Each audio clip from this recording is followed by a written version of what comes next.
Привет, друзья! Вы на канале Страна рецептов.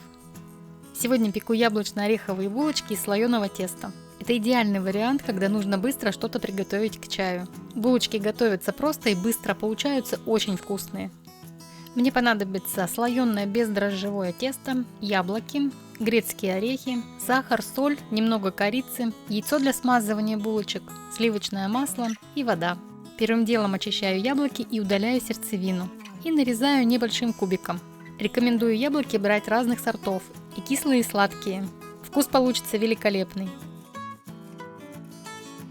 В разогретой сковороде в небольшом количестве сливочного масла припускаю яблоки почти до готовности, добавляя сахар и корицу.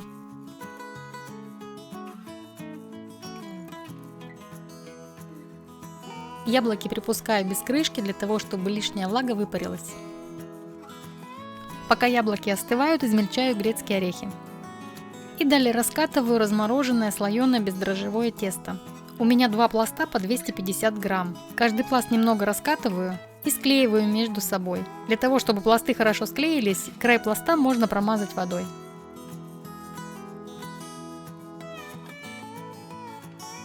И на тесто выкладываю яблоки.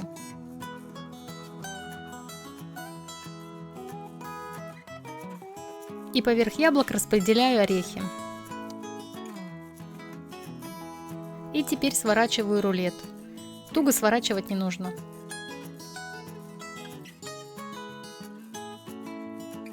И край также можно смочить водой.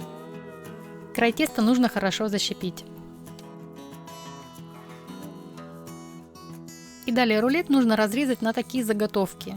Заготовки шириной где-то 1–1,5 см.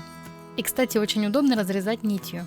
И выкладываю на противень, застеленный пергаментом либо тефлоновым ковриком. И смазываю желтком. Булочки выпекаю в разогретой духовке до 190 градусов.